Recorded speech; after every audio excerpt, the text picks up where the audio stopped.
Hello, everyone. Oh, wait, I'm trying to smile without crinkling my eyes. I learned that in an episode of Just Say Julie, where they had Julie Brown's sister, Wendy Brown, who was the teenage beauty queen, showed them how to smile without crinkling their eyes. Oh, that's actually really good. Anyways, my name is Angel Benton, and you are watching Angel Sudsy Recap, where we delve into the world of daytime television, and we do a few reality shows on the side. And one of those reality shows that we do is Below Deck Med. But before we get into Below Deck Med, I'm not going to lie, because I've been watching, my shows, trying to get caught up today.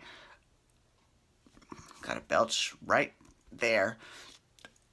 There we go. And, excuse me, and always got to have manners. And I'm not gonna. They had a marathon of the Jeffersons today. I fucking love the Jeffersons. Here's a true story. When I worked at Disneyland, Sherman Hemsley came to see me because I was in the very last year of the Electrical Parade, not this year, and not when it was at California Adventure. The last year that it was at Disneyland, which was 1996. Sherman Hemsley came into the park, and at the time I was one of Pinocchio's Pleasure Island boys, the Donkey Boys, which, by the way, they changed their costumes and they look a little bit freakish, a little bit. And they don't do anywhere near as much choreography as we used to do. Oh my gosh, we danced. We danced so hardcore, and we did such hard choreography that, because all the tall boys, they couldn't be Pleasure Island dancers. They all had to be court dancers. That was the only male spot if you were tall. So all the tall boys were jealous because we got to do pirouettes and tricks, and we were getting it out there. So I was all excited. I was like, oh my God, that's Sherman Hemsley. That is George Jefferson. So we went up, and because we got to be rude to people, and the ruder you were to children, the more their parents loved it, right? And we had so much fun with Mr. Jefferson. We were all, oh, Mr. Jefferson, and we started walking like him. Oh my God, it was so great. And he loved it. He was so happy. He was great. Oh, rest in peace, Sherman Hemsley. I think you were fierce. And FYI, Isabel Sanford was fierce too. She was a fierce bitch. I love the two of them together. They were really great. I really did. Okay. So anyways, that's kind of been like drawing my attention all day today, because their timing was so great. It really was. Anyways, I just love the Jeffersons. I just thought I would point that out. All right. So, okay. So one of the shows that we do is Below Deck. So we're talking about Below Deck. Now, I missed the episode this past week when it aired. I was on my way home from, where did I go? Seattle. So I missed it. But I will say I read Bitch by Bravo's recaps, and I'm not gonna lie, they're pretty fierce. They're pretty fierce. And I pretty much agree with Bitch by Bravo on absolutely everything. There are a couple things that we have disagreements on, kind of like Carolyn Hinsey with the soap operas. She's an opinion writer for Soap Opera Digest, and I don't always agree with her opinion every single time, but sometimes I do. But I always point out when we disagree, but I always point out when we agree too. And I love Bitch by Bravo. So I kind of had a general idea of how the episode was going to go when I watched it, right? So the episode starts off with the whole Malia drama. I mean, I got to give that girl credit, because she brought more drama to that boat than anybody else. More drama than Hannah, Bugs, Lauren, Max, Bobby, Captain Sandy. I mean, and now Bitch by Bravo is kind of bitchy and calls her, and always refers to her as Magical Vagina or Malia's Vagina. She's always talking about Malia's vagina. And you know what it reminds me of? So there's a phrase that I came up with. This is going to be a little bit X-rated, but there's a phrase that I came up with to describe whenever you walk into a club, and this has never been me, right? As much as I love to go clubbing, and I used to really love to go clubbing, this was never me. But there was always a boy that usually they were hanging out with me, but they're the boys that you walked into a club and everyone wanted to fuck him. Like, everyone wants to fuck. And I coined the phrase magic pussy because, you know, you must have some magic pussy because they want it, right? And the good thing about the whole magic pussy thing is that it's not a title you hold on to for very long, right? I can name 4 boys off the top of my head that have had the magic pussy, and there have been times when they have come and it has gone. So, and meanwhile, I still look great. No, I'm just kidding. I'm just kidding. But that's kind of how, the way I refer to the boys as having a magic pussy, that's the way that Bitch by Bravo refers to Malia. And I'm not going to lie, it's kind of accurate when it comes to Malia this season.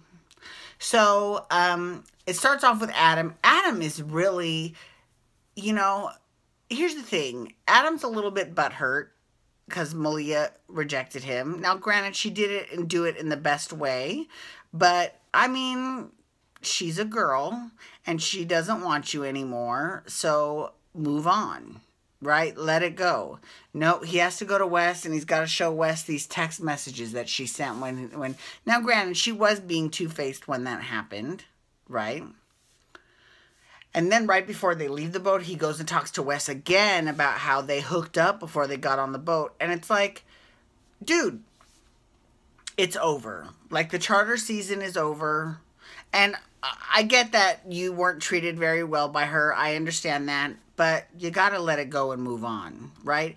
And he's like, you know, I don't know how old he is. I think he said I don't know. I'm not going to guess, but I'm doing my best to stay as PC as I possibly can, but also kind of give you my opinion, because the real opinion sometimes can be a little bit politically incorrect, and I don't want to piss people off. I'm going to be full on honest and say that. So he's like, you know, I'm too old for this. And that's what I'm saying. You are too old for this shit. Move on. She doesn't like you. You know how much pussy there is out there in the world? There is a lot. So let it go, Adam. Okay. So then, there was drama with the charter guests. Okay, so the charter guest had his Instagram posse of yachting escorts with him. And one of them matched with Bobby on Tinder, and we knew that last week, right? Well, this week, you know, they went on a little jet ski ride together and were making out, and then they went shoe shopping together, blah, blah, blah, right? And, of course, Bobby was totally all over this girl and making out with her and all that shit, and it's like, okay, you complained about Hannah making out with the primary charter guest, who left you all a great tip, by the way, and you're instead gonna snake this Instagram model from the primary charter guest this time while you're on charter, because all that other messaging and shit happened after Jason left charter with Hannah. And you're going to roast Hannah and drag her, but you're going to do the same thing. Now, in all fairness, Bobby did own up to that at the very end of the episode. He told Hannah he apologized to her for the way that he treated her during that. But here's something else that kind of pissed me off. So I'm giving Bobby credit because he actually, you know, manned up and he apologized to Hannah. But everybody else didn't. Bugsy didn't. She certainly didn't apologize to Hannah. Their goodbye was like, okay, bye, yeah, have a nice day. You know, and in her head she's singing, see you never. And the whole thing is, and Hannah had brought up a great point, because her whole issue with Bugs was, if you think I'm not doing my job, why did you wait until the last charter to mention it to me? Why didn't you say something at the beginning of the charter season, in the middle of the charter season? As soon as you started to see something, why didn't you mention it to me? You know? So that's kind of fucked up. And even Bugsy was like, yeah, that's a little bit, you know, messed up on my part. So, yeah, girl. I mean, there comes a point where it's so late now, it's like, just put up or shut up. But the shutting up thing just doesn't seem to be in Bugsy's wheelhouse, because she is she is very two-faced. She was very nice to Hannah to her face, but then to the camera for her interviews, she was just ripping her apart all the time. That, I mean, listen, when you're on the boat, you don't know what's going on in the interviews, right? So you're not going to know that, you know, all that shit's happening. But I can't wait for the reunion, because then they've seen the episodes, so they know, okay, someone wants to be like that, right? All right.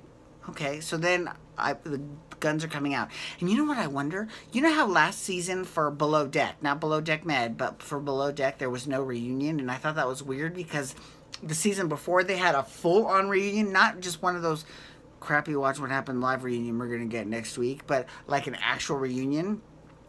And instead, they didn't have anything.